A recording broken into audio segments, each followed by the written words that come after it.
Black Star Network is here. Hold no punch I'm real revolutionary right now. Black power. Support this man, Black media. He makes sure that our stories are told.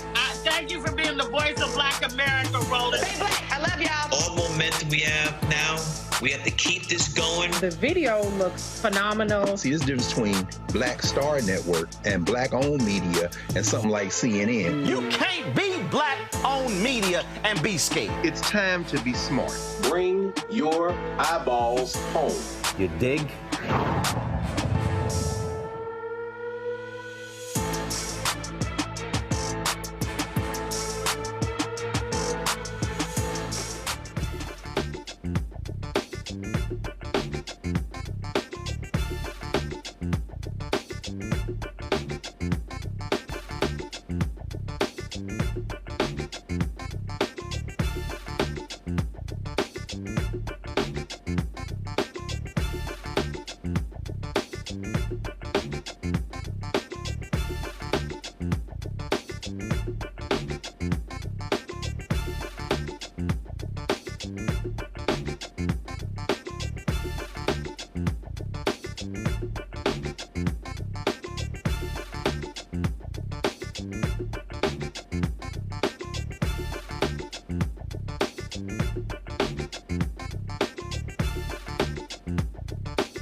Today's Wednesday, February 28th, 2024. Coming up on Roland Martin Unfiltered, streaming live on the Black Star Network.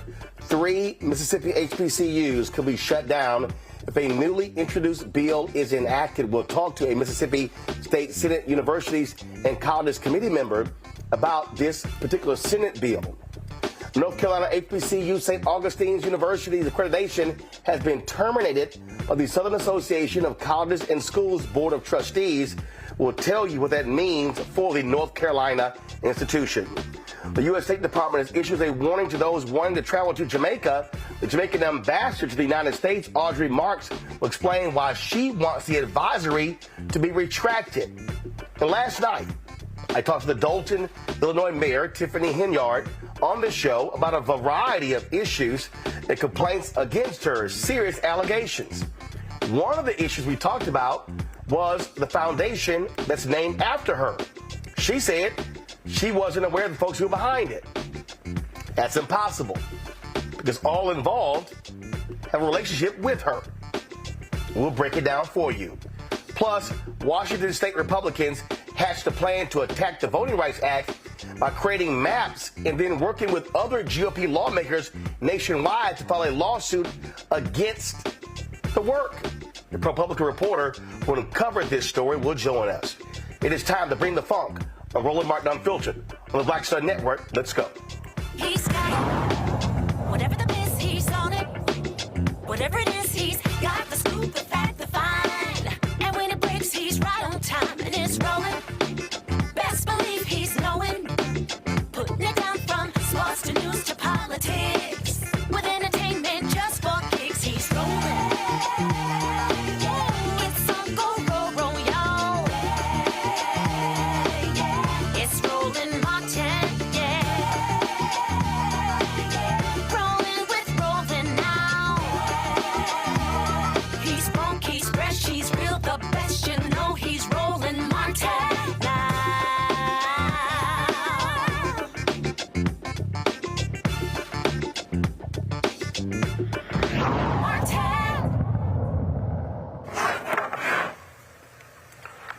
A number of folks in Mississippi are concerned regarding a new Senate bill that could very well lead to the closure of several HBCUs. State Senator John Polk believes the state's 8 public universities are too costly, and closing 3 will save the state millions.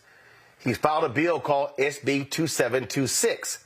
If it becomes law, it will force the Board of Trustees of state institutions of higher learning to pick 3 institutions under its umbrella for closure. Now, if you look at the 8 institutions, they name Ole Miss, Southern Mississippi, Mississippi State. Well, those are 3 of the largest universities in the state. HBCU supporters say this is a roundabout way to shut down 3 of their institutions, such as Mississippi Valley State, Alcorn State, and Jackson State University. Joining us from Jackson, Mississippi, is State Senator Hillman Frazier, a member of the Universities and Colleges Committee in the Mississippi House. All right, glad to have you here. This bill seemed to come out of nowhere. Well, in fact, we have a bill similar to every session.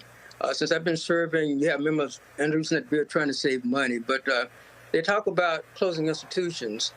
In the past, it was aimed at the Mississippi University of Women, and also Mississippi Valley State University. But over the years, there has not been any appetite on the part of the legislature to close any institution. We need to invest in them as opposed to closing them. So what is confusing here, as I look at this, is that they name 8 schools. And let's be real clear. And Ole Miss ain't got a chance in hell of being shut down. Mississippi State or Southern Miss. If you look at that bill, they're going to let the College Board make a determination in terms of what institution will be shut down. They will make a recommendation if they follow that bill. Based on my conversation with the chairperson of the committee and also College Board members, they have an appetite to close institutions. Number one, it's going to be very hard to close Alcorn State University because it's a land-grant institution. It's going to be very hard to close Jackson State because it's an urban university that's growing. you're going to have a trouble trying to close those institutions because they always come together, put together their might to make sure they address their needs. In the past, when they talked about closing, they talked about Mississippi University for Women because they're so close to Mississippi State University. They also talked about merging Mississippi Valley State University with Delta State University. They're so close together in the Delta. But in terms of political will, I don't think you're going to have the votes to, I know you want to have votes on my committee to advance that proposal at all. But in the past, some of the members have introduced legislation saying it's going to save the state money because we can't afford it. But we have surplus money. We have a surplus. We can invest that money into those institutions. But in terms of closure, I don't see that happening at all this term at all because it's just not politically wise to do that. We're trying to invest in those institutions, trying to attract industry. And you can invest in industry by closing down an institution that's going to train the workers. So that won't fly at all this session of the legislature. And not only that, I mean, look, when Haley Barbour was a governor of Mississippi, he floated this idea, got lots of pushback, and Mississippi was sued. And they had to, it was a massive win for the HBCUs because they were being grossly underfunded. We also, of course, recognize where the federal government has said that a lot of these states have been underfunding HBCUs across the country. Mm-hmm. Oh, yeah. In fact, the Mississippi was sued. We had to give our Alcorn Valley and Jackson State $500 million to make up for the past sins of the legislature.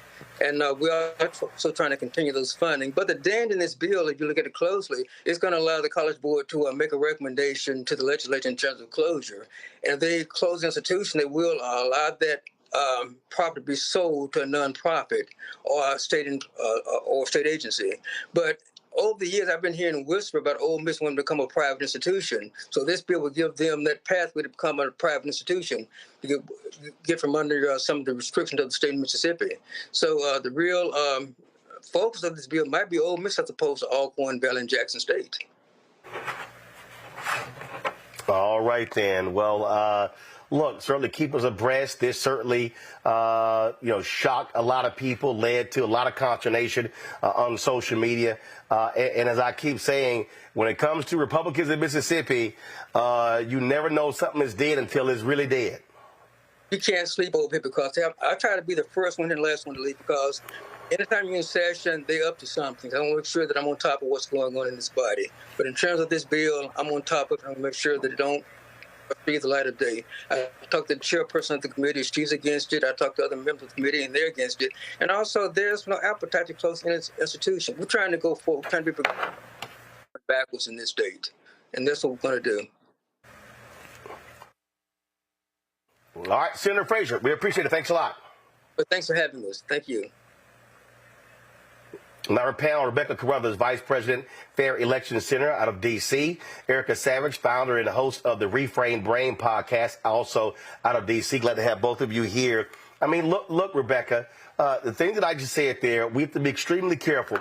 What we are seeing from Republicans across this country, Mississippi, Tennessee, Alabama, Georgia, Florida, Arkansas, Washington State, Iowa. I mean, I don't care what we're talking about. That is targeting HBCUs, targeting voting rights, targeting civil rights. And so we got to stay on constant alert all across this nation.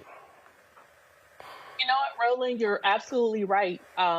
We're seeing one particular political party. We see a particular ideology that is hell-bent on making sure that people of color, that Black folks in this case specifically, aren't able to vote, or even to make sure that that our institutions are being shut down. As we know how important Alcorn State is, Jackson State is, and Mississippi Valley State is for Black folks in Mississippi. But here's the thing that I also want to caution viewers is that this might be the banana in the tailpipe, because one of the other things that's before the Education Committee right now is changing up the formula for K through 12 public schools in Mississippi, which could pass and will have very disastrous results for Black students attending public schools in Mississippi. So while I think it is alarming that three of the HBCUs in Mississippi are included in this proposed bill, I just want to warn viewers that there's actually something worse that's coming that could very much pass the Mississippi legislature. You know, Erica, I was, it's so funny. This little loudmouth on YouTube, I call her bad lace front hairstyle, did a video talking about me and others like D.L. Hughley meeting with Vice President Kamala Harris. And I had to call this fool out because I said, well, it wasn't a private meeting considering I posted photos of the dinner. And so I go on this fool's Instagram page, and all of these people running their mouths on there talking about we not going to vote, you ain't nothing but a shield, trying to get us to support Democrats. And I'm sitting here going, okay, so you don't see what's going on. Here you got Republicans in Mississippi. They ain't shutting down Ole Miss, Mississippi State, or Southern Miss. So if you got 8, those 3 come off. It's 5 left. So we got to be diligent to understand it's targeting HBCUs. This is the same state that would not fund the water issue in Jackson, Mississippi. This is the same state where the governor openly said when he was the state treasurer, he purposely ignored requests from Jackson, Mississippi. Then again, we talk about what's happening, Republicans are doing in Alabama, in Florida, in Georgia, in Tennessee, in Texas, in North Carolina, in South Carolina, in Iowa, in Maine, in Idaho, in Washington State, in Oregon, all over. If you are Black and you are talking about, oh, I'm not voting, oh, I don't know why you sitting here talking about Democrats, you got to be a damn fool to be blind on what we see as a massive, whole-scale national attack on Black people. Yeah, Roland, there's really no better way to describe it. And I just want to say over the past weekend, I was at a totally separate conference at the Gaylord that was focusing on global health and wellness. And in that same facility, as we all know, was the CPAC conference. And I bring that forward to say that they are, if nothing, dogged about rolling back the rights of Black people, which also, part of that legislation also provided that people that are not from this country be able to come in and prosper additionally. So, in thinking about CPAC, I always go back to what Steve Bannon said in 2017 from the stage of that conference, after the son of a Klansman had been made president, which was that the focus of their administration or their regime was to deconstruct the administrative state. And a part of that was already at work because of disinformation campaigns that are active and they're growing every day. If anyone does not see the threat to democracy that is happening every day and that is broadcasted across social media and has made a decision that they are not going to vote, they're actually in line with GOP, particularly when we think about what's happening at a state level, that on a federal level, particularly in the House of Representatives, that their counterparts are really showing them the way. So, when we think about having freedom, being able to go on social media at will, where we're seeing different sites that are closing out for several hours or a complete day. You're seeing ads that are coming through the feeds that weren't otherwise there. You're seeing people who continually ensure that your experience on social media is filled with some type of right-wing, Nazi-type propaganda. That who are the people that are holding these reins and what are they doing with their power? So I would go back to some of the commentary that has been happening on Roland Martin Unfiltered for several years. And that is with, on one note of music, to say that what the Grand Ole Party is doing is ensuring that the rights of everybody that is not white and that is not male kneel to the knee of them. And that should be enough for anybody to ensure that they are not only registered to vote, go on their Secretary of State's website to do so right now immediately, but also have your voting plan in place to vote early and be done with it. See, Rebecca, this is real simple. I've never identified as a Democrat, and I know how to step back and assess individuals, how to assess parties, but I can say without a doubt that if you are black and hell, if you're a woman and you're sitting here looking at policies nationwide, and we can go state by state, that there's an absolute attack on black people. And so if you are black and you're sitting here talking about sitting out the election, and I hear these people, no tangibles, no vote. Well, first of all, no one can give you anything during the election. They got to get elected to actually make some stuff happen. Okay, they can make promises, but they actually have to deliver. But when you see folks attacking white conservatives, Republicans, attacking the Fearless Fund for providing grants, 10 or 20 grand to black female-owned businesses and other businesses, when you see them attacking affirmative action, when you see all of this, and you talking about sitting an election out, you got to be a total dumbass to do that. And I'll say this right now. If that's you, shut the hell up about anything on the local, state, and national level, because if you do not vote and you sit an election out, you're part of the problem, and you can't say a damn thing about anything because you didn't help to fix it. You know, Roland, this is we're starting to get into kitchen table talk, and I think it's about time that we actually have this conversation. When people talk about tangibles, some of those people who are talking about it are similar to myself, descendants of Africans who were enslaved in America. I am on both sides. And let me tell you something. When people want to talk about sitting an election out, guess what? You did. That's why we're in the situation that we're in. There are plenty of state and local elections that black folks, unfortunately, do not vote at the same rate as they do in presidential elections.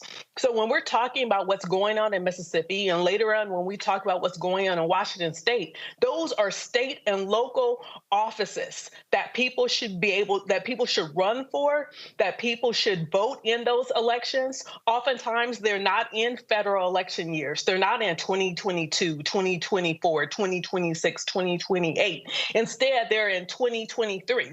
So one of the questions I have for some of these folks, where were you in 2023? Is that when you sat out an election? Is that when you allowed for for certain legislators to get reelected? Is that when you allowed for certain judges to be reappointed? Judges who are now doing very anti-black rulings from the bench, legislatures that are doing very anti-black legislation from state houses. That's the conversation that we need to have. And we can even bring it much lower. We could talk about school board races. Is that the race that you sat out in protest? That now in your very black area, you don't have black representatives, which means now the education of our children, especially in K through 12 public schools across the country, the curriculum is being decided by people who want to say that black folks in this country were volunteers, or they were just low-skilled labor. They weren't slaves. They were happy to be there because by them being ripped away from Africa, in turn, that meant that these black people now were able to get white Jesus. So for all those folks who want to have a conversation, let's follow through that line of what happens when we don't show up to the ballot box. And that's what we're seeing now. The second point I have, if you're going to sit out an election, why would you do it during the presidential? Where was all this talk in the non-presidential years? So I find it very interesting that you have some folks who are claiming to be pro-black, to be Black American, but they hide behind avatars. They hide behind non-picture images of themselves, or they are in digital blackface, trying to stir up trouble within Black communities when it's time to vote for the president. So I think it's very convenient to say, oh, well, let's sit out in 2024 when this is going to be this is going to be the most consequential election that we've seen to date. Well, Erica, and I really love the not so bright people. So somebody goes by black males on YouTube. You will never hear this show talk about policy for black men, just women. Erica, just correct me if I'm wrong. If we are discussing the Affordable Care Act and its impact on black health care, does that include black men? Yes. And it would include black girls and black boys. If we're having a conversation about education and policy and funding for HBCUs and for K through 12, does that include black men and black boys? Certainly. If we're having a conversation about the lack of venture capital going to black-owned businesses, does that include black male entrepreneurs and black female entrepreneurs? 100%.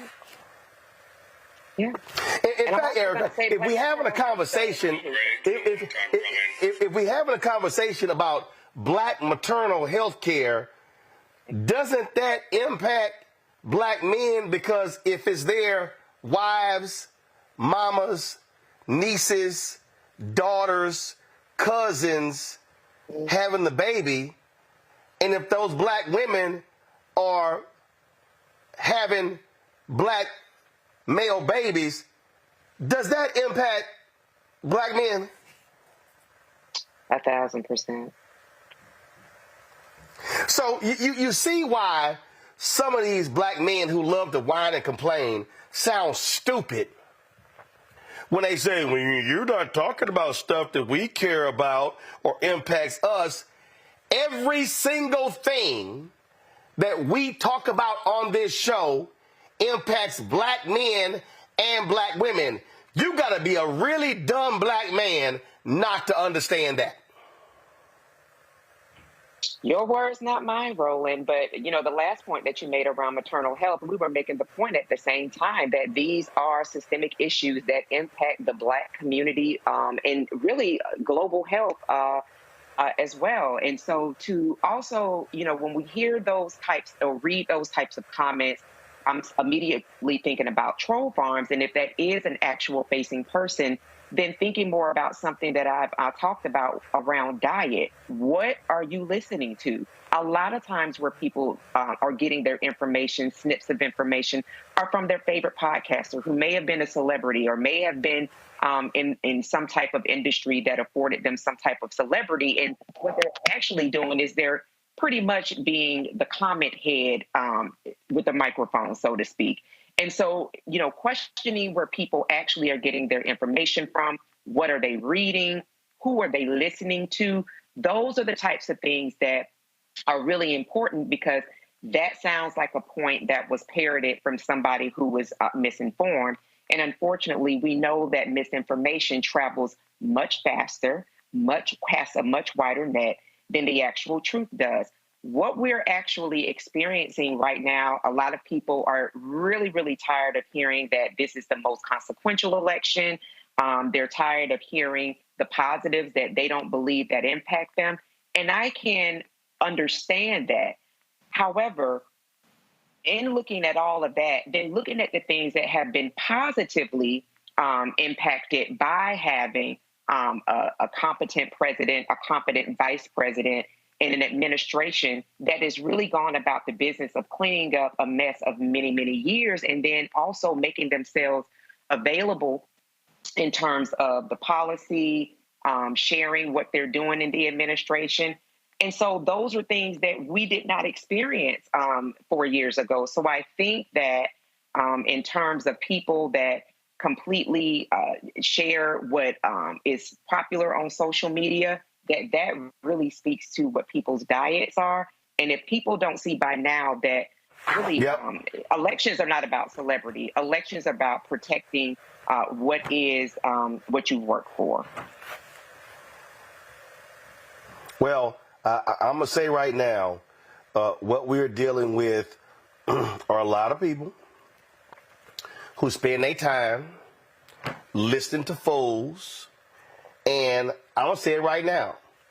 If you are listening to any podcast or any show or anybody in your circle, and they are saying, man, that voting don't do nothing, don't accomplish nothing, stay at home, immediately turn because you are listening to a fool.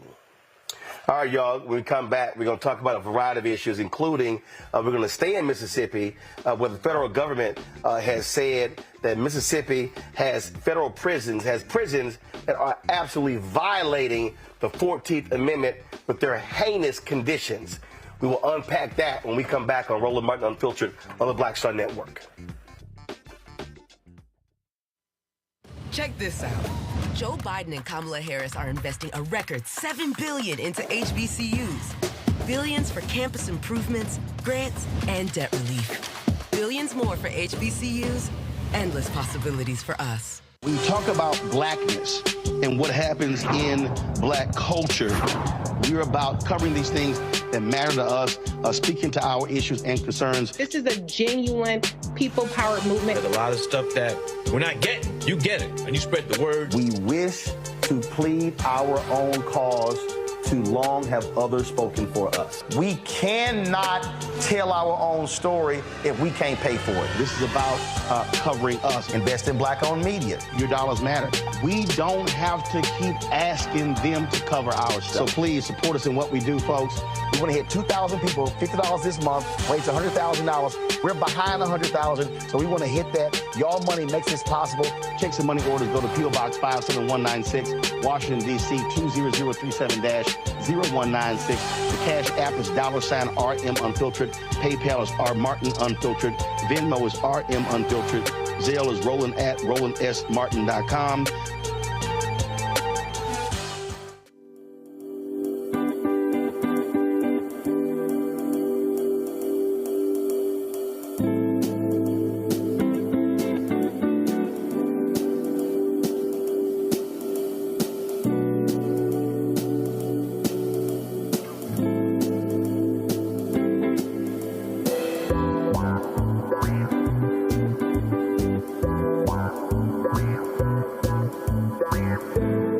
Next, A Balanced Life with me, Dr. Jackie. What does it mean to actually have balance in your life? Why is it important and how do you get there? A masterclass on the art of balance. It could change your life. Find the harmony of your life. And so what beat can you maintain at a good pace? What cadence can keep you running that marathon? Because we know we're going to have high levels, we're going to have low levels, but where can you find that flow, that harmonious pace? That's all next on A Balanced Life on Black Star Network. I'm Deborah Owens, America's Wealth Coach and host of Get Wealthy. Let me hit you with a few numbers. African Americans spend 9 times the amount on ethnic beauty products and yet only own 1% of the beauty supply stores. It's an $18 billion industry. On the next Get Wealthy, you're going to learn and hear from a woman who's turning this obstacle into an opportunity. We literally take you from A to Z on all of the things step by step you need to have in place to open and run a very successful beauty supply store. That's right here with me, Deborah Owens, host of Get Wealthy, only on Black Star Network. Next on The Frequency with me, Dee Barnes, the amazing Drew Dixon. She gives us the details behind the HBO documentary that shed light on the alleged sexual assaults by Russell Simmons. And we're talking about the Netflix documentary, Ladies First, right here on The Frequency on the Black Star Network. This is Essence Atkins. Mr. Love King of R&B, Raheem Devon. It's me, Sherry Shepherd, and you know what you watch. You're watching Roland Martin, Unfiltered. Me that. All right, y'all. The State Department issued a Level 3 travel advisory for Jamaica, citing elevated crime and inadequate health care. Jamaica's ambassador to the United States, Audrey Marks, calls the warning inadequate. She joins us right now from Washington, D.C. Ambassador Marks, glad to have you here. First of all, there was an advisory for Jamaica as well as for the Bahamas, and both Caribbean nations are contesting this, and so. what has been your conversations with the State Department over this advisory? Because obviously it has an impact on people visiting your country. Yes. So first, thank you so much, Roland, for having me here. It's a pleasure. It's always a pleasure to see you. We were surprised about that advisory because nothing had changed in Jamaica from 2023. And in 2023, we had over 3 million visitors, and we had 5 cases of homicides, and they were all linked to Jamaican Americans, unfortunately, because every loss of life is important to us. But I made the point to say there are many Jamaican Americans who do not go to the resort areas. They might go into some areas. There might be some other activities. At least 3 were very clear cases of persons being involved in illicit activities. So to just to not do any differentiation and make a blanket statement that Jamaica is not safe when over 3 million Americans visited, and there are only 5 cases of homicides. When I'm living right here in D.C., and I'm not seeing many places right here in the United States that have 3 million persons, many cities, and with only 5 cases of murders. So I thought it was a very unfair and not a very equitable description of the situation in Jamaica. So while we do have a problem in Jamaica with gangs and gangs involved in illicit gun and drug activity between the United States and Latin America, it is not in the tourism areas. And I think more details should have been given so that persons didn't get the feeling that there was suddenly some spike in violence going on in Jamaica, because it just wasn't so. And level 3 also, we do not think is really the category that Jamaica is in, because many other countries in level 3 are countries with having not, they have civil unrest. They have, all kinds of mass murders going on. And that's not the situation in Jamaica. Well, you have been to Jamaica, that's not our situation. So what we need is to continue working closely with the U.S. on the areas where they can be helpful in limiting the amount of illegal weapons that come to Jamaica that contribute to a crime situation. If you think about it, Jamaica could literally issue a travel advisory telling people don't come to the United States because of mass shootings and because of murder and crime. The truth is, I'm not here to criticize the U.S. in any shape or form, because the U.S. is, one of the greatest countries in the world. And I see the U.S. as a friend. I just thought I did something wrong, and we needed to have a conversation about it and to look at how to fix it. And that's what we're doing. I'm on the State Department website, and level 8. So they did level 3. When I look here, I see Burma, Afghanistan, Haiti with the level 4, and so so for them to have you guys at 3, it sounds. My goodness, look. I've been to Jamaica. I wouldn't say Jamaica is right below Afghanistan. Thank you. I don't think we are either. So it was a bit of a surprise just to see this drastic warning. And we believe there's some misinformation, and we're working through it. So we expect that there will be a change. Yes. As I said, Bahamas was also mentioned, and so have you had conversations with your colleagues, your peers in Bahamas about this same advisory? Yes, we did, and we are both having conversations with the State Department to look forward to and requesting that it be revised. So it's an ongoing conversation. So we want to speak about that. I wanted the opportunity, and I thank you for giving me this opportunity to say to your audience that Jamaica remains a safe tourism destination, and that the embassy here and the consulates around the United States, we are always open for any questions, any concerns but Jamaica is very much a safe destination for American tourists to travel to. And so for me, this is a very important conversation that I want to have with the American public. And I don't know if you have a particular demographic in terms of African Americans, but that's a big part of our markets. I'm glad to get the opportunity to speak to sisters and brothers to say Jamaica remains a safe place for you to visit and to feel at home. All right, then. Well, look, we appreciate you coming on the show. Certainly let us know if there's any change in this designation for the State Department. I certainly will, but I can't leave Bob Marley movie. I'm hoping that you will. Go ahead. I want to make sure that I invite you and your audience to go out and watch the movie. You know, we don't have many movies from a major studio like Paramount featuring icons from the small Caribbean region. So we think this is a very important movie. We think it's a great movie. It's one that I enjoyed watching, and I want to encourage everyone to go and watch it. Have you gone as yet, Roland? No, I have not seen the movie yet. I plan on doing so. But in the meantime, I will listen to some Bob Marley. But definitely look forward to seeing the movie.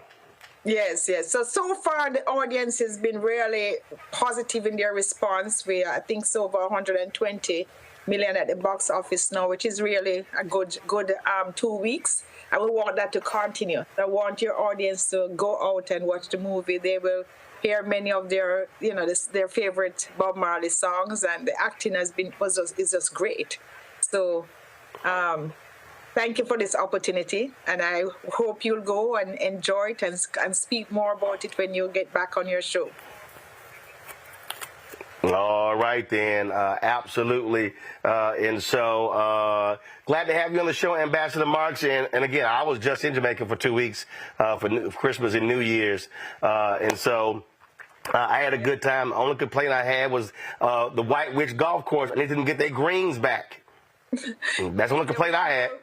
We're now finally getting a bit more rain, so I think the greens are going to be looking much better the next time you visit. And I look forward to having a game with you. It can be here or there. All right. I'm always up for some golf. I appreciate it. Thanks a lot. All right. Take good care. Bye-bye. Thank you. Erica, this is, people watching may go, okay, hey, this is no big deal. But the reality is when you are a nation like Jamaica or the Bahamas, and tourism is a significant part, these travel advisories from the State Department are significant because that could harm the countries economically. Oh my gosh, the economic reverberation would be devastating for Jamaica. And so it was really good that you had Ambassador Marks on the Roland Martin Unfiltered show. That's one thing that people can count on, particularly with this Black media platform, that you are absolutely going to hear from the person. So I'll add that in as an asterisk so people know that we heard straight from the ambassador of Jamaica, representing the government of Jamaica. So, yeah, the economic impact is quite serious, particularly when you have an advisory that also points to their healthcare system, which I thought was really interesting considering the fragile healthcare system that we have here in the United States. So to have, again, the ambassador come on, for her to have provided a fact sheet, for her to be able to talk directly to not only Americans, but to Jamaican Americans and share more information around the travel advisory that was issued, and then also elicit the help of Blacks and Jamaicans to actually remedy this and to please continue to support the country. So this is what you get when you do watch Roland Martin Unfiltered. And I think it was important that she did come on and say that live. I'm sitting here. Give me 1 second, hopefully. So, Rebecca, I just pulled this up, and this is the actual U.S. State Department website, and you'll see it by dates. And so you see Botswana, level 2, South Africa. But then, again, you're talking about level 3. So Lebanon gets a level 3. Looks like they've lowered the Bahamas down to a level 2. Saudi Arabia has a level 3. They still have Jamaica at a level 3. Burma, Myanmar is at level 4, do not travel. Papua New Guinea is at level 3. Iran is a level 4. Nicaragua, Niger are at a level 3. And so, look, I absolutely understand why Ambassador Marks would be concerned about that.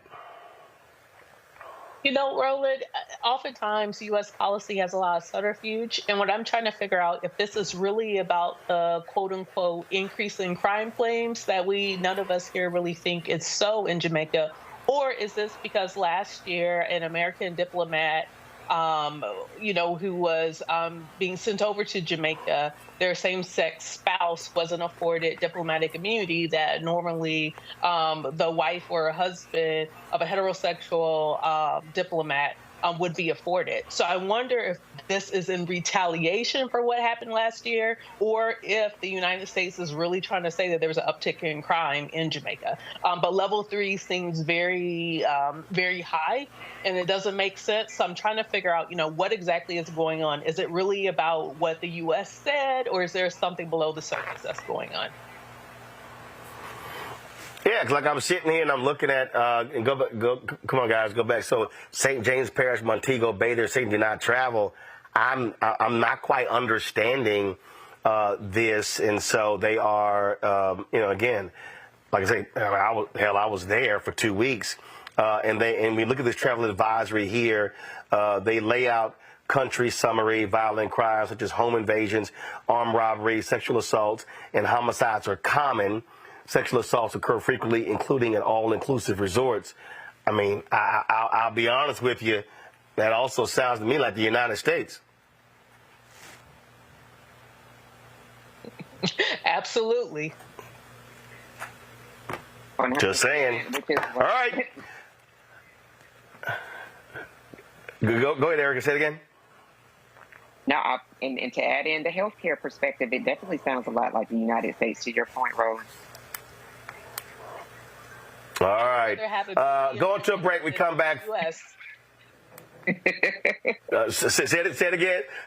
Say it again, Rebecca. As a Black woman, I would rather give birth in Jamaica than give birth in the United States. I think the likelihood of having a successful and healthy pregnancy is a better outcome in Jamaica than the U.S. And that is indeed an issue in this country. All right. Got to go to a break. We come back. We're going to talk about horrid prison conditions in Mississippi. Also, last night I talked to the mayor of Dolton, Illinois on the show. And I asked her about criticism about a foundation that's named after her. She said she had no involvement with it, didn't know who was behind it. But that's kind of impossible. I'm going to explain right here. Don't forget to support us in what we do. Be sure to join our Bring the Funk fan club. See your check and money orders at P.O. Box 57196, Washington, D.C. 20037-0196. Cash App, $RM Unfiltered. PayPal, R Martin Unfiltered. Venmo is RM Unfiltered. Zelle, Roland at RolandSMartin.com. Roland at RolandMartinUnfiltered.com. We'll be right back. You heard why we're marching, and it's really a launch. It's not even a march. We're launching. That's right. A 42-week campaign. March the 2nd at 10 o'clock in Raleigh and 33 other state capitals and the District of Columbia. This is a historic move to mobilize the most powerful untapped block of voters in this country. That's right. Poor and low wealth voters, who make up 87 million votes. And it's never been tried before. Never been tried before in history. At the same time, the same message, same focus. And when that power turns loose, they will not be able to figure out the political calculus. I don't know about you, but I'm ready to shake things up. I'm ready to get up out of the valley. I'm ready for God to put his spirit on us. I'm ready to be used to change this nation. And what we're saying is, can't we come together? Can't we come together around an agenda? You ain't got to like everything about Reverend Barber. You don't have to like everything about Sangria. You don't have to like everything about Long Choir. But can we come together and say, it's time to end poverty as the fourth leading cause of death? It's time to have $15 and a living wage indexed with inflation. So every time inflation goes up, the minimum wage goes up. It's time to have health care for all. It's time to fully fund public education. Can't we come together? It's time to protect women's right to women's health. It's time to have affordable housing for everybody. It's time to stop the proliferation of guns. Ain't no way folk ought to be able to have more guns than they have food, more guns than they have meat on their table. That makes no sense. Isn't it time for division to be ended and love to take over? Can't we organize around that? Look at your neighbor and say, neighbor, I don't need to like everything about you, but can't we organize for power? Can't we stand for justice? Can't we love everybody for just a little while? Can't we come up out of the valley? Can these bones live?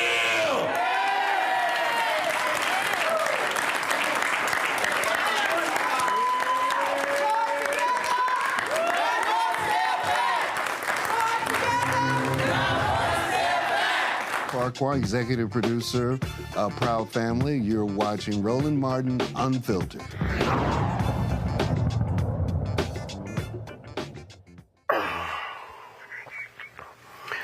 All right, folks, welcome back to Roland Martin Unfiltered right here on the Black Star Network. Hunter Biden testified today behind closed doors. Republicans have been clamoring for that. According to various posts on social media, he did not plead the fifth one time. Wow. Of course, they've been seeking this testimony. Man, Democrats have been coming out saying this is an absolute joke.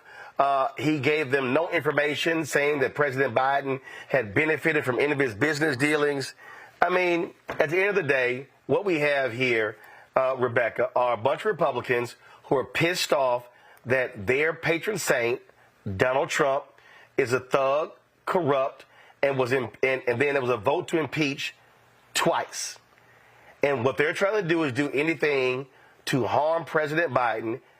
All of their key witnesses, they've lied. The FBI has arrested their number one person. What are we doing here? You forgot to add the other thing, like Erica says, son of a Klansman. So he's corrupt, he's a thug, and most importantly, son of a Klansman. Here's the thing. What's really unfortunate with Hunter is that we know he's had a lot of personal issues and addiction issues, and that makes him very easily a target. And, you know, I'm not going to defend everything he's done in the last few years, especially while he was under the haze of addiction. But it's very clear that there isn't much of a case here. It's very clear that, you know, even if Republicans thought they had something, it seems like they jumped the gun on this because their entire case is falling apart, or their entire their set of accusations are falling apart. And, you know, I think it was also very powerful when Hunter showed up to the Hill several weeks ago and said, hey, I'm here. You could actually ask me questions in front of the American people. So it's going to be really interesting to see how Republicans spin what happened behind closed doors, because we know that they're going to say all sorts of outrageous things that probably did not happen. But, you know, I don't think voters who are undecided are going to decide how they're going to vote based upon Hunter Biden. I think those who are salivating about Hunter Biden, I think those folks aren't going to vote for Joe Biden anyway. So at this point, you know, even politically, it's going to be time to move on. Well, it's going to be time to move on, but the reality is they're not going to move on because they desperately want this to wound the president for November, Erica.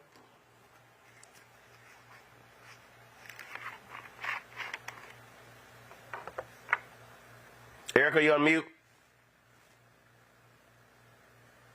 Okay, that definitely helps Beyonce. But I hope what people that helps.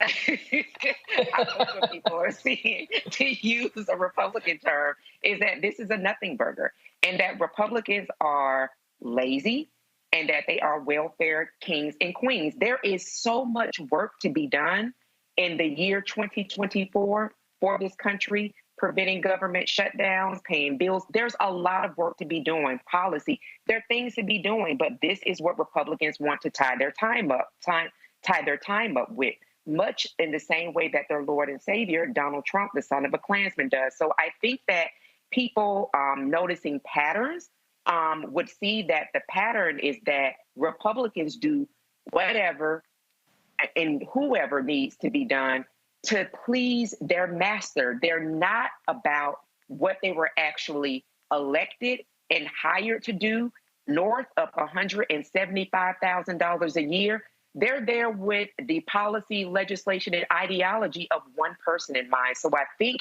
if anything else, this should really be more confidence for people to ensure that they make sure that they firmly reject the lazy, the welfare movement behavior of Republicans, and make sure that they go out and vote throughout this year.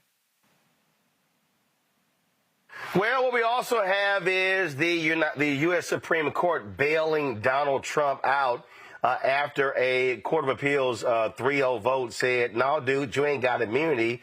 Well, this happened today when the Supreme Court granted him cert. They're going to hear of the case whether he has immunity on April 22nd. This right here, Erica, is totally bogus. The bottom line is they didn't have to make this decision. Remember, they initially opted not to hear the case. It went to the appeals court. They made the decision. Now they go, oh yeah, we'll go ahead now and listen to the argument. Totally bogus. What this now does is delays the case, and then now Donald Trump, the case will not happen likely until after the election. And let's keep in mind, this deals with him trying to overthrow the election.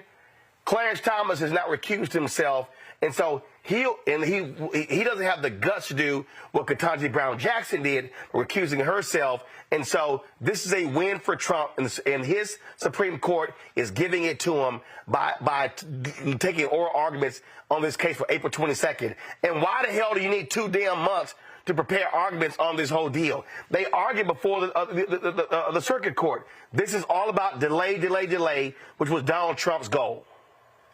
Absolutely, so that he can be back in a place to retain power. And so that is why, 2 months, but he paid the price in years ago when he made sure that 3 Supreme Court justices were on the court, and then that those that were that could continue to be bought off, like Clarence Thomas, were continuing to be paid. So to me, this is why it's important. And we've talked about this on this show for several years now, paying attention to the courts, the influence of the courts, how the courts have usurped the power and the authority of what we do as people who put elected in office.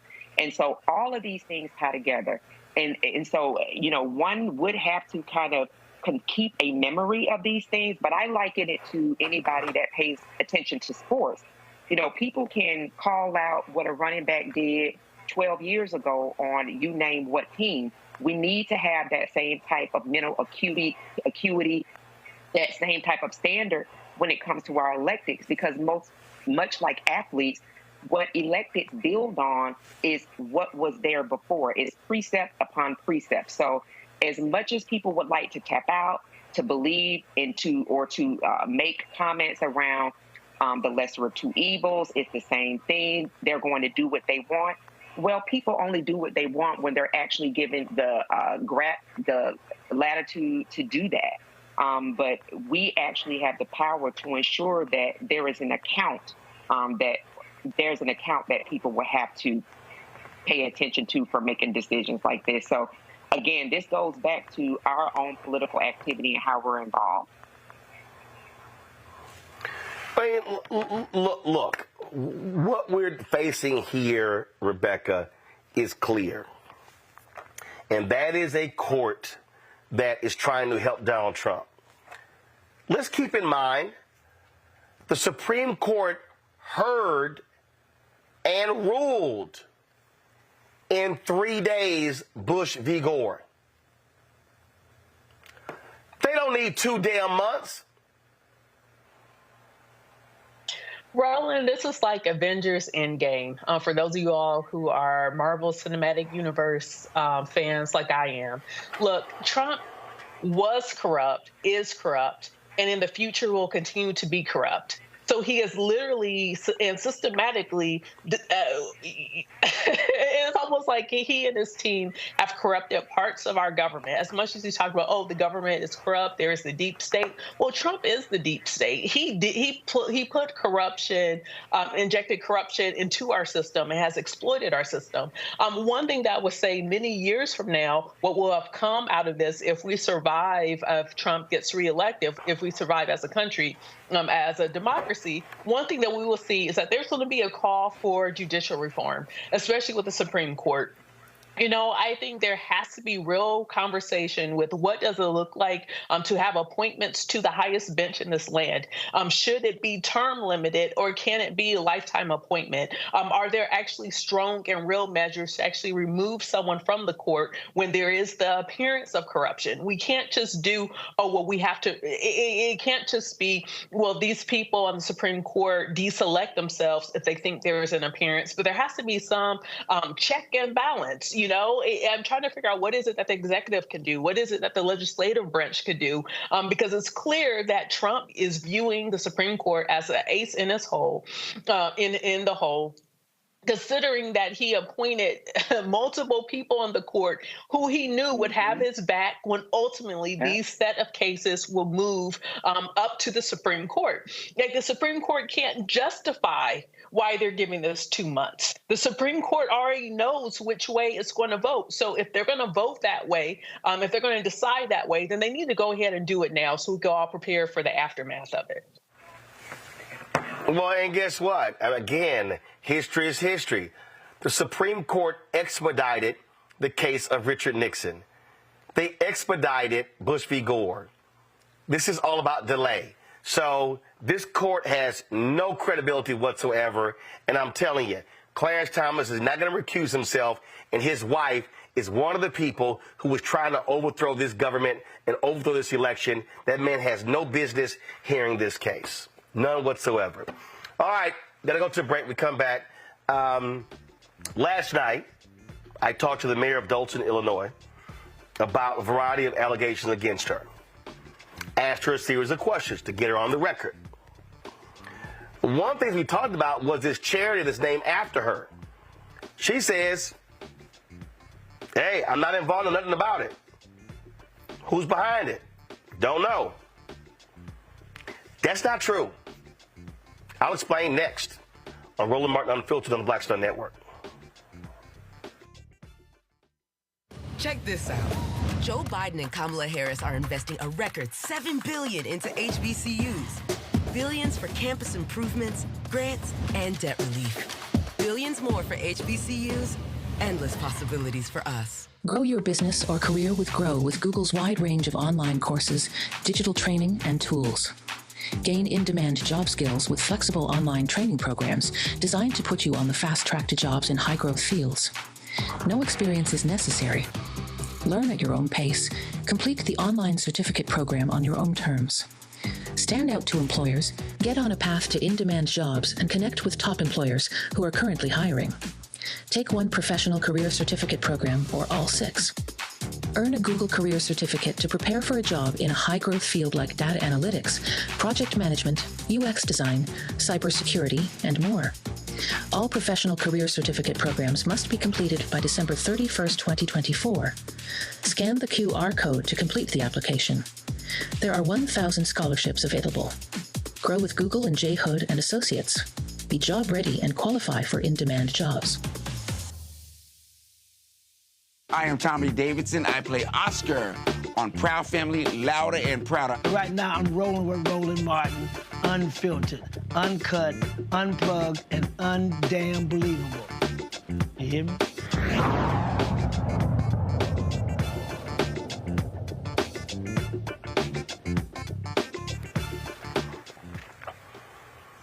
All right, folks, last night on Roland Martin Unfiltered, I talked to the mayor of Dolton, Illinois, in an exclusive interview about a variety of allegations against her. She's got national attention, a lot of critics out there with regards to how she's operated as the mayor of Dolton as well as the supervisor of Thornton Township. One of the issues we talked about was this charity, Tiffany Henyard Cares Foundation. Here's what I first asked her about the foundation. You have a charity that, from the Attorney General's office, as I understand they sent a cease and desist letter to your foundation? I don't know nothing about that. I'm not crazy. I'm not You have a deranged. Tiffany Henyard Cares, your foundation. So the Attorney General's office hasn't reached out to you regarding your foundation? So I want to set the record straight. I don't have a foundation. I am a supporter of anybody that's struggling with cancer. My mom had breast cancer, and I'm always push anybody that has that. If someone uses my name to push their charity, or if you say this is Tiffany T-shirt, people gonna buy it. Because right now I'm considered what? Clickbait. People make money off of my name by views. So you just So say my you name. don't have a, you say you don't have a foundation? I don't. I do not. And that's Okay. why I tell everybody, go do your research. I'm not on anything. Okay. I followed that up a little bit later in the interview with this. So I'd asked you before we went to the break. I talked about again this charity and the Illinois Attorney General's office. This is from CBS affiliate there. Says that the accusation comes at the same time the Illinois Attorney General's office told Henyard's charity multiple times in recent months to stop improperly soliciting donations because it had not registered with the state as required by law. And you said that's not your charity. Correct. Okay. So were you ever? So show the video here. 'Cause I'm trying to understand this here. So this is a video of you marching with the charity. So what is this? So what they're not telling you is we literally walked to Springfield to create a bill to help anybody that suffered from cancer, whether it's the village of Dolton, Thornton Township, and then I increased it to the state of Illinois. And that bill will help people by giving them $10,000. And that's a bill that we actually are initiating, and we're still working on it. When I went through the Republican states, the Republican areas, we didn't have any issue. Everybody was on board because everybody is suffering from cancer or knows someone that passed or is actually going through it. So that was the whole purpose of the walk, to basically bring awareness and bring people together. That's what the whole purpose of it is. But if you had, so there were folks with signs saying Tiffany Henyard Cares Foundation. Who was that? What do you mean? It's everybody. Everybody was there. No. What I'm saying is, what is the Tiffany Henyard Cares Foundation? You said it's not affiliated with you at all. Correct. Well, what is it? So someone made up a foundation. They named it after me, and they like my work that I do in the community, and it's called Tiffany Henyard Cares. So we all went. But they weren't registered. Have you contacted them and told them you can't use my name improperly? Well, my lawyer's handling a lot of that stuff, so all I can tell you is that I'm not the one on anything. That's the only thing I can tell you right now. So I'm just trying to answer to the best So you're of my saying ability. there's a foundation that's not registered, but it has nothing to do with you? Correct. That's true. Okay. That's so true. you're not aware of any of the work that they've done, money that they've raised, anything along those lines? Correct. Okay. Okay. So she said in the interview that the foundation was not hers. This is from a council meeting. I'm doing, and I'm really, really big on, that's dear to my heart, is I'm real big on a cancer foundation. I have created Tiffany Henyard Cares Foundation, and what that entails is helping everybody within the 17 municipalities with services, such as well services and resources, such as if you need help paying for chemo, radiation, your medicine, your wigs, your prosthetic, your breasts, things of that nature, even helping you with housing. Because I know firsthand how that feels to just not have help when my mom had breast cancer. So I want to make sure that I put that out there to the public and to everybody, that it goes to any 17 municipality. You cannot live in Chicago to benefit from this foundation. It's strictly for for people that live in the 17 communities. We are doing a cancer walk October 4th, and how this room was filled. I will hope you guys will come out for that cause. We will start right at Food for Less parking lot, and we will walk west going across the Unity Bridge, and we will walk 15 miles. So anybody that's up for the challenge or that feel they can make it, please show up. You can walk, ride, or drive. And yes, we got bikes. We have motorcycle clubs. We have all kinds of people that is joining us in this movement because you never know when you need this resource as well. So always be about the cause. Last but not least, even though I know we got another meeting, the kids' Halloween dance party will be Sunday, October. So now I'm confused. In that video, in a council meeting, and I'm about to play the intro again, Mayor Henyard says, I have created a foundation. Press play. Doing that I'm really, really big on, that's dear to my heart, is I'm real big on a cancer foundation. I have created Tiffany Henyard Cares Foundation, and what that entails is helping everybody. So she says, I have created the Tiffany Henyard Cares Foundation. We pull the article of incorporation. Pull it up. Now, when I asked her about this, she said, someone made up a foundation. Okay, someone. Here's the problem. The registered agent of the foundation is a Keith Freeman. Keith Freeman works for the city of Dolton. If you look at the boards of the directors, there are 5 people. Kamal Woods, Pamela Earhart, Carmen Carlisle, William Moore, Cheryl Schranz, S-C-H-R-A-N-Z.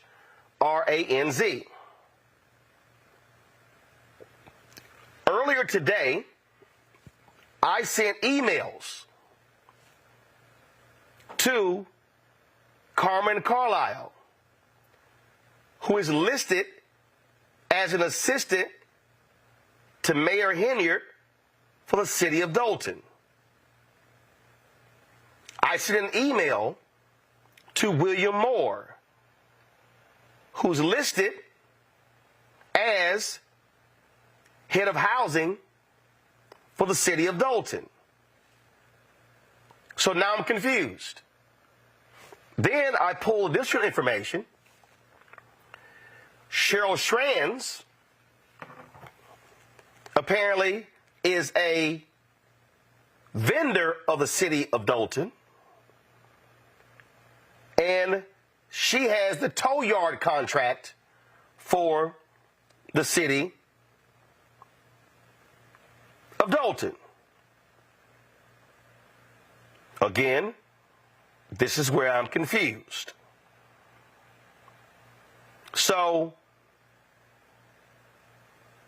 I also sent an email to James Farrell, who is the head of communications for the city of Dolton, asking, are Dolton city employees listed below involved in the Henyard Cares Foundation board? No response. Moore didn't respond. Carlisle didn't respond. Keith Freeman didn't respond. I did send an email with these questions to the PR staff for Mayor Henyard, and pull up their response, please. This is a statement attributed to Mayor Henyard. Pull it up. I recognize there are questions surrounding my association with the Tiffany Cares Foundation. Allow me to clarify. While the foundation's purpose deeply resonates with me due to personal experiences witnessing my mother's battle with cancer, I want to emphasize that I have never held a position on its board, nor am I involved in its daily operations. My connection stems from a sincere dedication to serving my community, particularly those confronting similar challenges. it's important to note that while my likeness is being used for the cause, I am not in an authority or operative position within the organization. My commitment remains steadfast to residents of Illinois and my mission to advocate for their health and wellness. Okay, I get that. But here's what I'm trying to understand. The mayor says, I'm not involved in his operation. I have no position. According to the Articles of Incorporation, she's correct. But the 5 people who are involved, 3 of them work for her, possibly 4. One person is alleged to be in a romantic relationship. I'm trying to confirm or deny. One of the 5 is a vendor with the city. So here's a foundation that the state attorney general's office has ordered them to stop accepting funds. But here's part of also the problem. Mayor Henyard participated in a vote that provided money to the foundation. Do we have that video? So that happened. So how do you then say in a meeting, I have created a foundation, and in the same meeting, you are describing what the foundation is going to do? So you give me a statement today saying I'm not involved in any of his actions or his decisions, but you said this in announcing the foundation, which describes its activities. How do you know this? Press play. I'm really, really big on, that's dear to my heart, is I'm real big on a cancer foundation.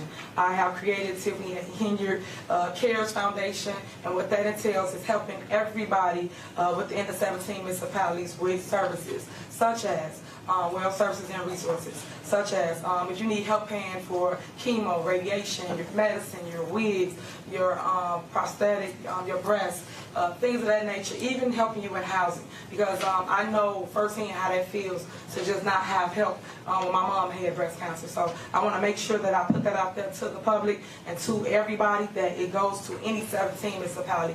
You cannot live in Chicago to benefit from this foundation. It's strictly for people that live in the 17 communities. We are doing a cancer walk October 4th, and how this room was filled. I will hope you guys will come out for that cause. We will start right at Food for Less parking lot, and we will walk west going across the Unity Bridge, and we will walk 15 miles. So anybody that's up for the challenge or that feel they can make it, please show up. You can walk, ride, or drive.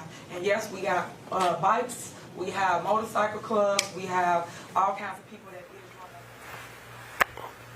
is. So here's the problem that has not been clarified by Mayor Henyard. And I did respond to her people, and I said, this statement does not, first of all, the email that I sent, I said, I have some additional questions regarding the Tiffany Henyard Cares Foundation. I laid out, and I said, my understanding is that Keith Freeman is the Dolton Village manager. Does Henyard have a personal relationship with Keith Woods? Is Pamela Earhart her assistant? Is Carmen Carlisle a trustee of Thornton Township? Is William Moore the housing director at Dolton? Is Cheryl Schranz a vendor with Dolton and is the official tow yard? I said, now last night, Mayor Henyard said she wasn't aware of who was behind the foundation. How can that be the case with all of these connections? Please provide me an answer. We will be doing this story tonight at 6 p.m. They responded. And I responded. This statement does not answer the questions I posed. Was Mayor Henyard aware that Dolton and Thornton Township employees created and oversaw this charity? Why did she say she was not aware who was behind this charity when every person has a tie to her? Why would she allow a charity to use her name, image, and likeness, but she have no involvement with it? She has voted for monies to be sent to the charity. The charity has used Dolton City Services. She has promoted the charity on her social media, personal pages, and in meetings. So how is she not aware of the goals, objectives, and business dealings of the charity? That last one hasn't been answered. So these are the type of questions that raise doubt in the minds of people regarding the veracity of Mayor Henyard.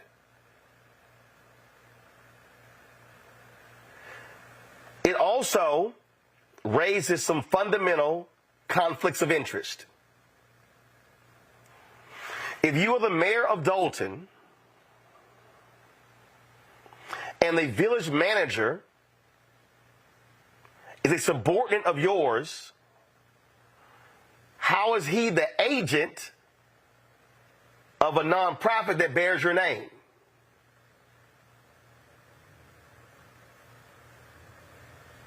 That's one. How do you have a housing director who's an employee of Dolton, which means that they work for you, the mayor, but they are a board member of a charity that bears your name? Third, how can you have a vendor who does business with the city, a member of the board of a charity that bears your name? All of this speaks to conflicts of interest that must be addressed. It is not simply to say, oh, I got no involvement. Respectfully, Mayor, you do. Because if you voted to send funds to the charity, that's involvement. Second, I don't care who you are. I don't know of anybody that will allow a charity to use their name, likeness, and image, and then that person promotes them everywhere, and they have no involvement. This is simply one of the issues that people have raised that deserve to be properly answered.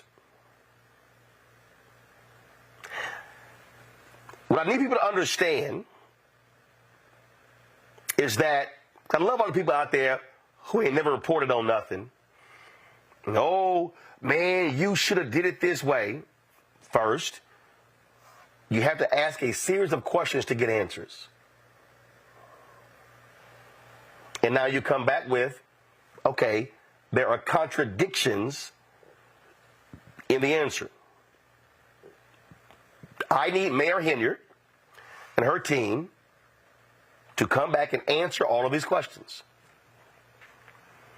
And I have some additional questions, and I'm sending them. And the mayor said last night that there were bills at the city council purposely did not pay. I'm sending her team an email. They're going to list several vendors that the council said pay that have yet to get paid. That in itself is a contradiction of what the mayor said last night. In all of this, what is required is the truth. Mayor Henyard said, I'm putting the truth out. All the information is out there. I'm being transparent. I will say right here, regarding this foundation, this is not transparent. It does not pass the smell test. There is no way you can have a foundation that bears the name of the mayor of Dolton, Illinois, the supervisor of Thornton Township, where the registered agent is the village manager of Dolton.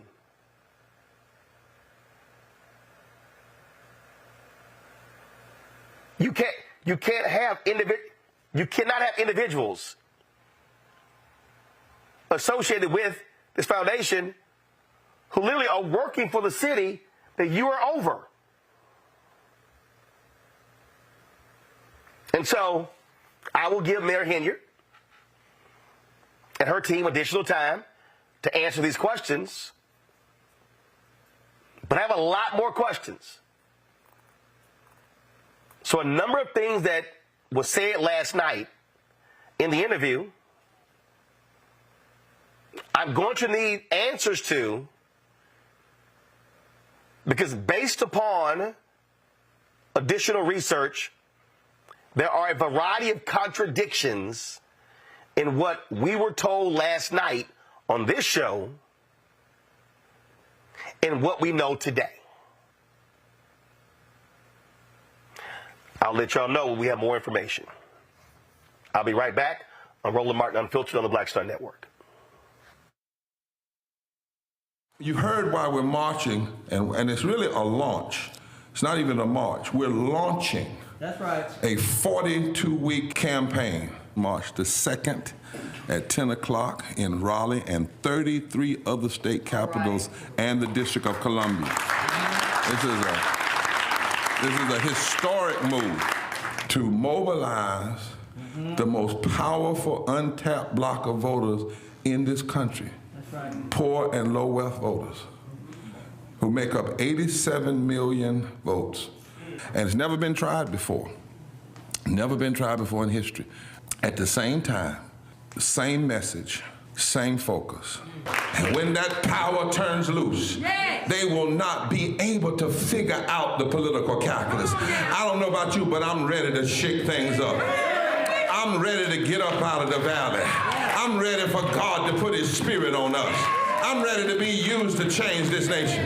And what we're saying is, can't we come together? Can't we come together around an agenda?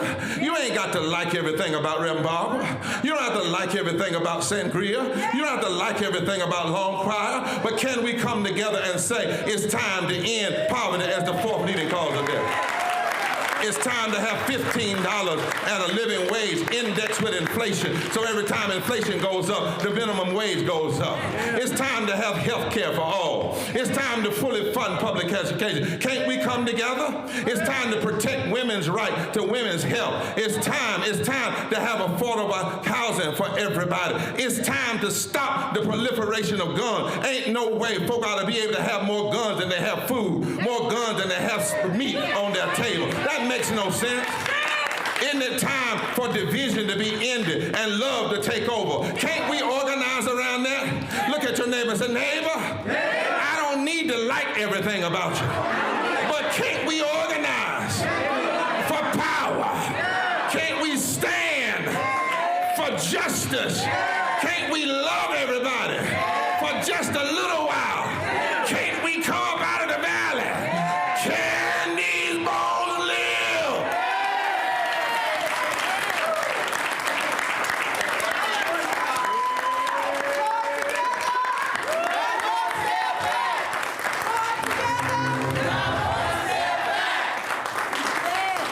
Me, Sherry Shepard, with Sammy Roman. I'm Dr. Robin B., pharmacist and fitness coach, and you're watching Roland Martin Unfiltered.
like we tried to tell you, Republicans across this country are doing all they can to destroy the Voting Rights Act. It's not just the South. Check this out. ProPublica has a great story where in Washington State, State Rep Paul Graves came up with a plan to scrap voting rights from people of color. The article in ProPublica is called "Republicans Hatched a Secret Assault on the Voting Rights Act in Washington State." Marilyn Thompson is the reporter, joins us out of D.C. Marilyn, glad to have you here. So what's amazing with your story is that you got a Republican who's on the committee who then sees what's about to happen with a lawsuit, and he begins to privately work with Republicans across the country to derail the work that he did because he was trying to, frankly, keep Latinos from being able to have more power in Washington State. You've just summed it up. I would say that's accurate, yes. This was one of the more unusual things I've seen, and I've been looking at redistricting now better part of a year in different states around the country.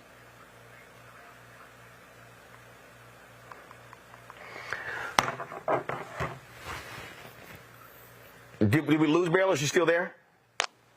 I'm still here. Okay, got it. All right, cool. All right, no, I thought we had lost your audio. All right, so what was interesting here is that here Latinos soon, they were like, wait a minute, our voices are being stifled, and they actually won the case, but this guy was trying to prevent that from actually happening. So they knew what they were doing. They knew that they were messing over Latino voters, but they were trying to still hope that the federal courts and this conservative Supreme Court would let them do it. Yes, exactly. I mean, the sad thing for people of color is that the delaying tactics that you see in a case like this are just stunning. I mean, Washington State, that particular area, the Yakima Valley, they had, in 2022, they had had an election based on this map that the independent commission drew. And so the judge had left that map in place, even though that map had to be a clear violation of the Voting Rights Act. So, you know, and now it's dragging on again, and you've got the commissioner challenging his own work product using kind of a front guy to file a lawsuit.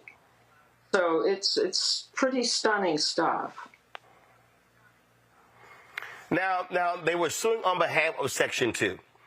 And we know that Section 4 was essentially gutted in Holder, Shelby v. Holder.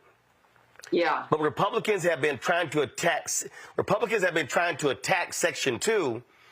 Well, people have to understand, Section 2 is how we got the additional congressional seat in Louisiana, in Alabama, and they were trying to gut Section 2 in Arizona as well. Clarence Thomas wants to completely throw out the Voting Rights Act, and so if Section 2 is invalidated, if the Voting Rights Act is invalidated, then they are free to disenfranchise black and other minority voters nationwide. That's really what the Republican strategy is.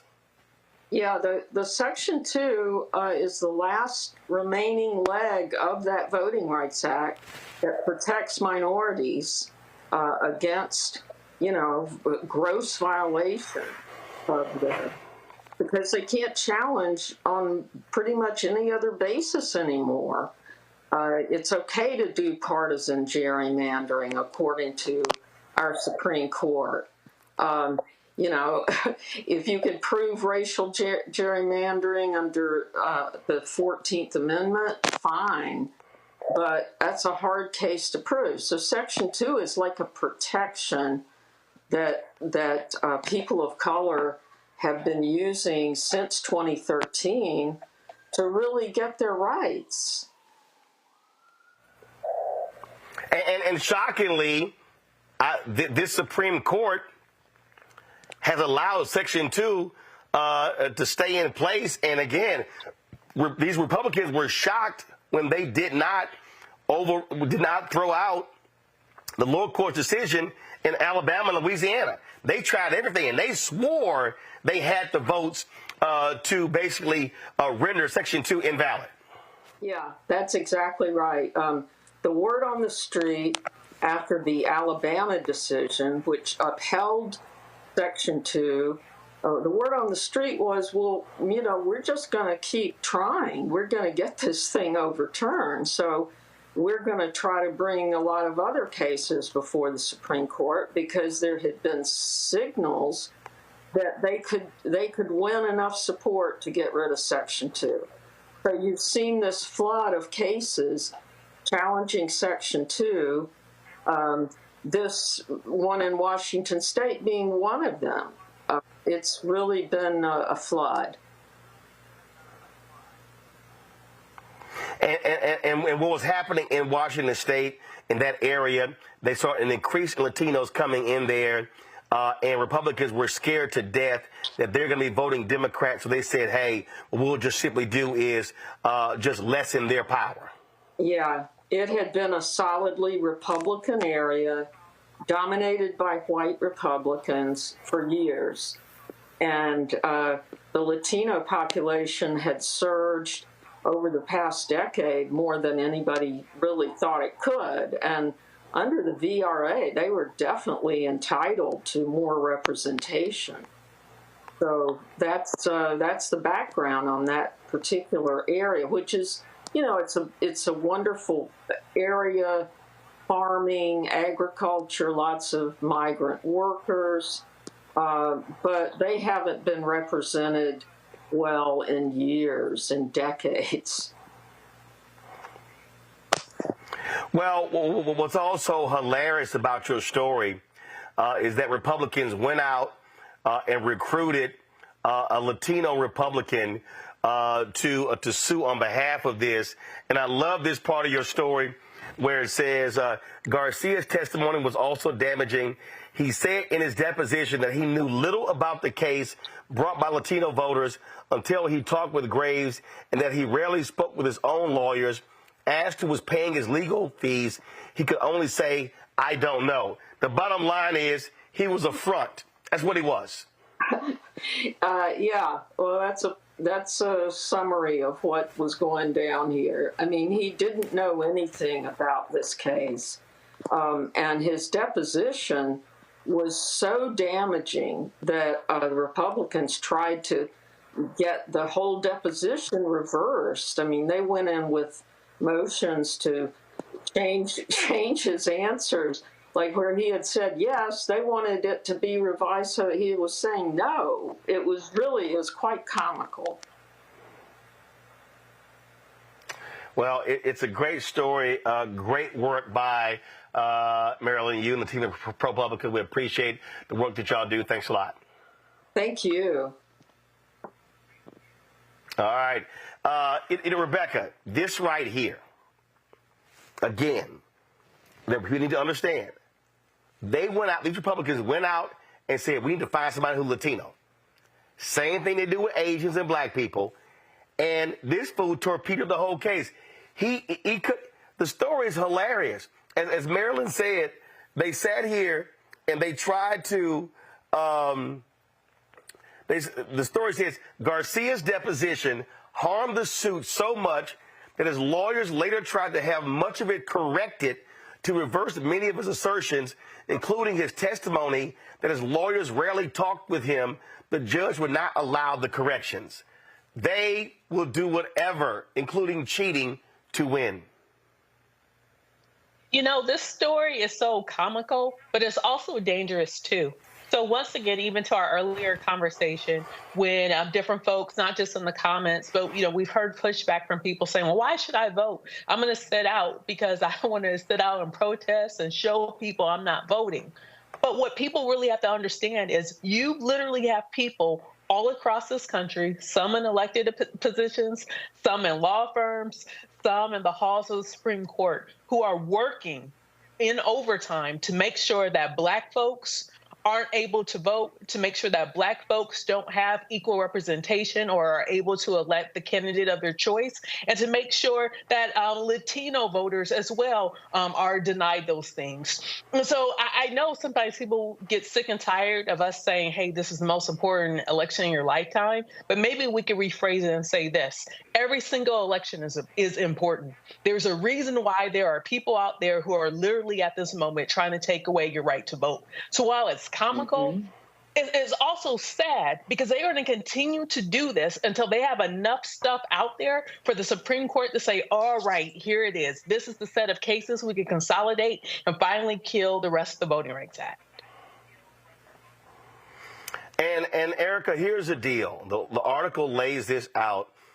If somebody's watching, they may be saying, okay, Roland, this is Washington State. What's the big deal?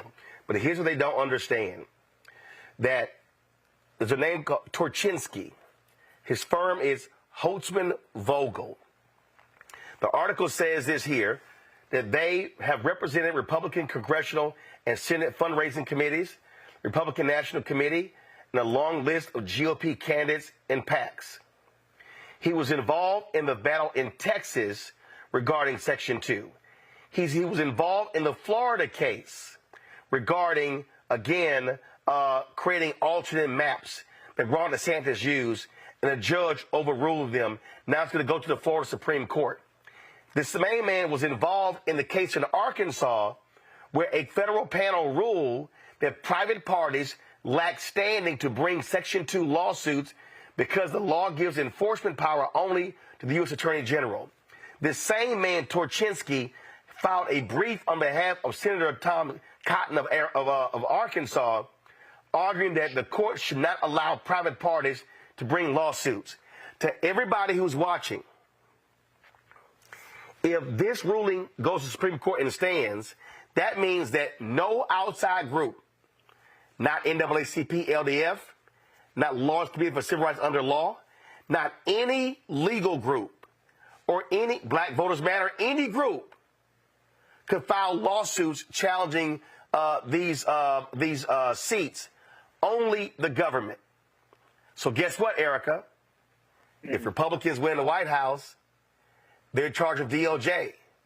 They'll never file these suits. That's why we got to understand this is a national strategy of Republicans to stop the advancement of Black, Latino voters, and other minorities. Absolutely, and to borrow from my sister Reese that talks about this breathlessly, it is really to rescind our citizenship. And when you think about the VRA and what the VRA affords, not only Black people, but people throughout this country, that if that Section 2 is successfully dismantled, all of those groups that you named, Rebecca, the work that you do to ensure fair elections, all of that work comes to a halt. So now when people look around and they talk about what are the legacy groups doing, who's working for us, we can really look around and echo and say that those institutions that we've seen for 30, 40, 50, 60 plus hundreds of years have now been decimated. And then thinking about the Department of Justice under a Trump regime, this is the same Department of Justice that they did not want to have a database of police officers who were harming citizens. So we have to take all of this into account, because what we have been afforded is a benefit, prices paid, of people who are no longer with us and some that are still with us. So to think about in 60 plus years that all of that could be reduced to zero, who do we look to actually move us to a place where we have some type of restoration or we're able to engage again? And the picture that has been painted here and that's been painted on the show for many, many years, that we don't want a Supreme Court of 9 people who have lifetime appointments, whose influence through billionaires and through rogue people who ascend to presidency, that they have actually coffers and that they have purchased these people. So it's really looking at, again, our citizenship and what we may have freedom to do or not to do. And I've not lived in a lifetime where that's not been my truth. You know, outside of what is being said on social media, I don't ever want to live in a lifetime where that is my truth, because I don't know that I have the strength of a Harriet Tubman. I don't know if I have the strength of a Coretta Scott King. I don't know if I have the strength of a Sojourner Truth. So those are the things that we need to think about in terms of the freedoms that we are afforded, however flawed they are. Vote. It absolutely matters, because we could be looking in the not too distant future of not being able to do that, and then having to fight to have some type of restoration to be able to participate in the voting in as a free country. Well, what they also don't understand is this here. If you sit your ass at home and the other side wins, they now control state rep seats, state Senate seats, state Supreme Court seats. They can control congressional seats. So they then can put their people in power. That's why it is dumb to sit at home and say, oh, I'm not going to vote. I'm just going to sit this one out.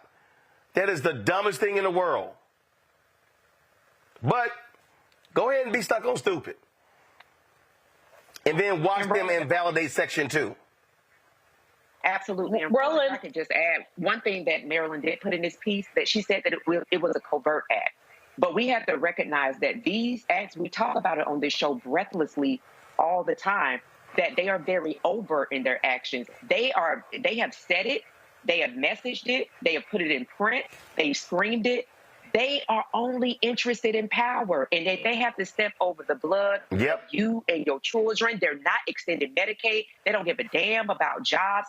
All they care about is power, their own power. And to understand that a person that has been elected, that is being paid by the same government that they don't want you to have rights in, to not have that be the engine to cause you to go and vote, that says a lot about what you actually internalize as freedom as a person that actually has the ability to vote. Roland, Rebecca, can go I also ahead. add another? So here's the thing. When I think about my parents, they were born and they didn't have full voting rights. My parents had to wait, even into adulthood to actually have full voting rights. So that means in my family, I am the first generation that has full voting rights, that was born into full voting rights. So what we're seeing with this ideology that's going across this country, that's rooted in white supremacy, is that we're first. Erica, I think we're both first generation with full voting rights as a Black person, as Black people in this country. And so what we're seeing, especially on the right, is that they want to reverse that. They want to destroy, to make sure that we are the first and the last to be born into full voting rights. That's what's happening in front of us. And I really want to make sure that people are locked in and that they're paying attention, because this is happening now. This isn't a slow march, but this is a fast march to removing rights and removing full citizenship in this country to Black folks. Yeah. Absolutely. Hold tight 1 second. We come back. We're going to talk St. Augustine's losing their accreditation. What does that mean for the future of that North Carolina HBCU? You're watching Roland Martin Unfiltered on the Black Star Network. Check this out. Joe Biden and Kamala Harris are investing a record $7 billion into HBCUs. Billions for campus improvements, grants, and debt relief. Billions more for HBCUs.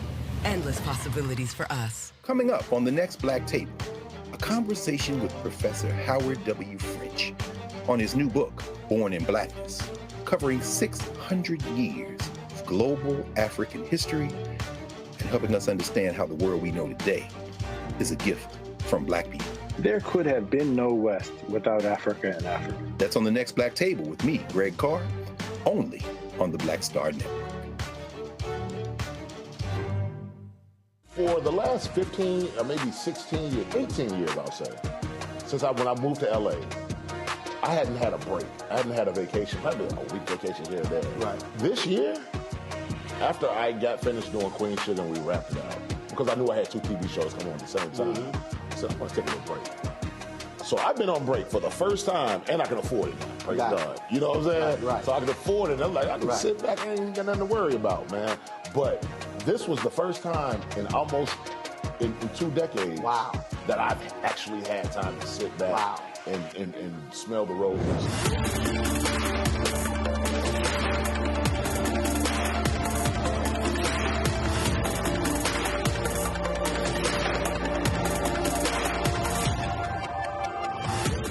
Hey, it's John Murray, the executive producer of the new Sherry Shepherd Talk Show. You're watching Roland Martin, Unfiltered.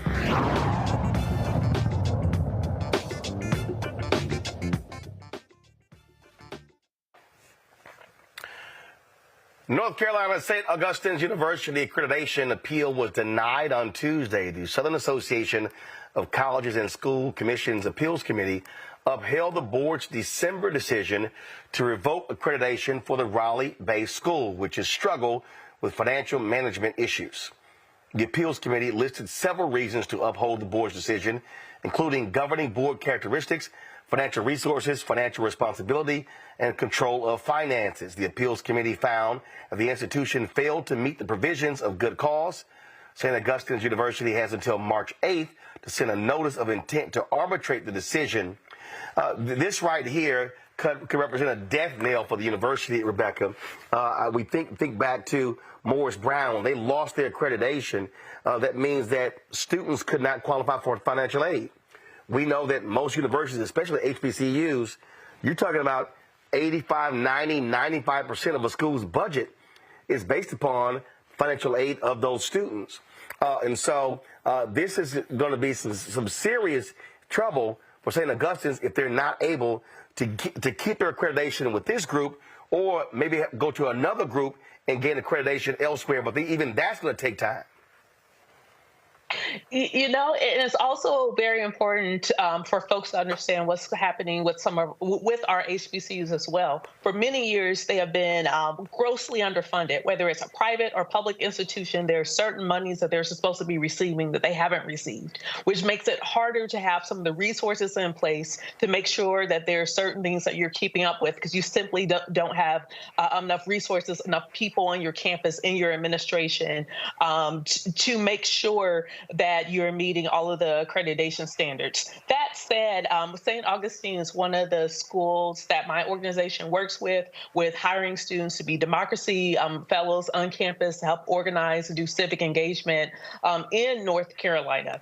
So this is something that I'll definitely be watching a lot because it's very important for our HBCUs, our institutions, to be strong. Because just like what Erica was saying in the last segment, with us trying to figure out if we have the wherewithal to withstand the onslaught of attacks that the Black community is now facing because of the harsh slide to the right in this country, we need to make sure that all of our Black institutions are shored up, because we're going to need everybody in this fight. And Erica, look, you got to take care of business. This is an article from the ABC affiliate here. $10 million missing from St. Augustine's financial records, new audit documents revealed. This story dropped on Tuesday from ABC 11. It says the newly uncovered audit showed during the 2021 fiscal year, the university had $10 million that was listed as unsupported. This term is used for money documented by an auditor that's been spent that the university cannot account for in its records. According to the report, the university has policies in place that require authorization and approvals for wire transfers. However, this process is frequently circumvented and often disregarded. Look, this is one of those examples where, from the university standpoint, you got to get your damn house in order. You can't just cry wolf. You can't say, "Oh my God, woe is me. Hey, alumni, please help us out." Listen, part of the accreditation is having your financials in order. There is no reason in the world why there should be $10 million that's unsupported. Yeah, that's a lot of pennies rolled up. But in looking at the financial position that the school is in, I'm also looking at the number of people that have matriculated through that as well, too. And what that means to the people that graduated from this institution. So in thinking about the investments that were made from families that have been attending that school, alumni for generations on end, to now have a school be threatened with losing its accreditation and be pretty much in, right towards the end of many people's graduation careers there. Definitely very saddening. But, this is a far different type of situation than when you were talking about last year with the president over at Tennessee. I believe it was State University, but she was a CPA, and so they had their financials in order. Also looking at the impact that this has on employees, that there were employees that weren't paid February 9th for their payroll. So, I'm hoping that their financial situation, that this appeals process does bear out something so that it will be a benefit to the students and the people that that's how they feed their families through the school. But absolutely ensuring that those financial documents, particularly when you're taking money from the federal government, up to 85% for those students that are students at St. Augustine University, out of the diligence for those students and then the employees, that definitely should be something that should be shored up and be taken care of throughout the year. And Rebecca, this ABC story says the audit found that key executives within the business office were not appropriately performing their job functions. Also, employees were misusing university-issued purchasing cards for personal purchases. I'm sorry. I don't care who you are, and this is the deal. It's kind of basic to me. If you are an HBCU and you know you have funding issues, you've got to be on top of your game to make sure that you are making sure every dollar is being taken care of. This is an abomination. This is shameful, an abomination, and it's horrible for those students.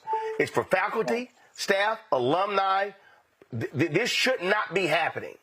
This should not be happening. And hey, if leadership has a reason for it, fine. Come out and explain it. But it's going to be a little hard to stand up and say, hey, black people, please come help save us, if you're not handling your business to save yourself. You know what, Roland? You're absolutely right. You can't be funding with the money. You have to make sure that you're handling business, like full stop. One thing that I'm also aware of is that it also costs to upgrade financial systems, especially if you're working on archaic systems and you're moving to more complex systems. Also understanding to retain an auditing firm, retaining a CPA firm, like having all those resources in place so you have proper controls so you can successfully pass auditing also takes an investment. So if you're living hand to mouth, if you're not getting the type of promised tax dollars that your institution is due, then sometimes, yes, people cut corners. Am I saying that it's right that people cut corners? I'm just suggesting here is that sometimes we have to broaden out the story with what's going on with HBCUs. It's not just a series of bad decisions, but it is a series of decisions that are compounded with lack of resources that are reliable. Yeah. So, and look, so we get it. St. Augustine leaders plan to, file a lawsuit regarding the loss of their accreditation. Get it? Totally understand it. But again, I need leaders of the university to answer the serious questions. How are you not dealing with your financial house? That ain't got nothing to do with the Accreditation Council. So we got to be as willing to challenge our own about not taking care of business.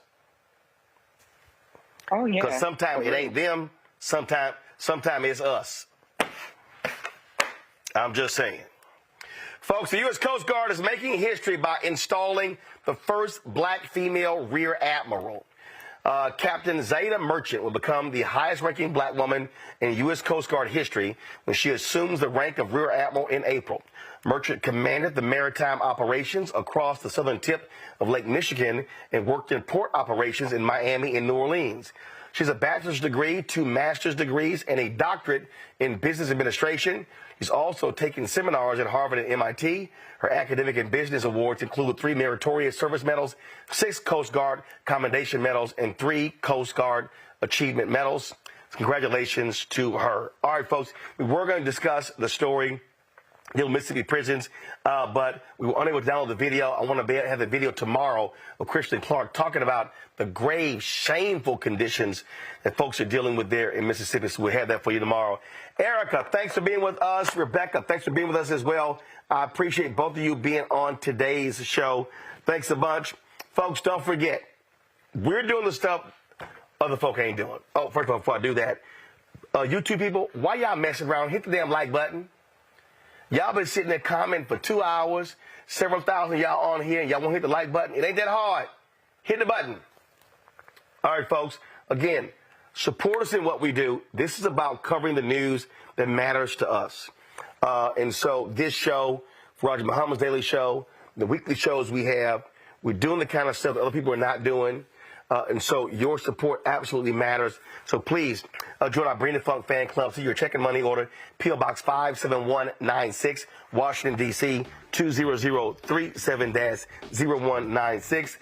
Cash App, $RM Unfiltered. PayPal, R Martin Unfiltered. Venmo is RM Unfiltered. Zelle, Roland at RolandSMartin.com. Roland at RolandMartinUnfiltered.com. And so don't forget, download the Black Star Network app, Apple phone, Android phone, Apple TV, Android TV, Roku, Amazon Fire TV, Xbox One, Samsung Smart TV. Folks, tomorrow I'm going to be in New York City, Susan Taylor's National Cares Mentoring Gala. I'll be broadcasting from there. We'll be carrying the gala live right here on Roland Martin Unfiltered. And on Friday, we will have exclusive coverage of the celebration of life of Mr. Harry Belafonte at Riverside Church. That will take place on Friday's show. I'll be in New York as well. And so that's what we do in the next couple of days. Thanks a bunch. I'll see y'all tomorrow. Holla! Black Star Network is here. Oh, no punch! I'm real revolutionary right now. Thank you for being the voice of Black America. All momentum we have now, we have to keep this going. The video looks phenomenal. See, there's a difference between Black Star Network and black-owned media and something like CNN. You can't be black-owned media and be scared. It's time to be smart. Bring your eyeballs home. You dig?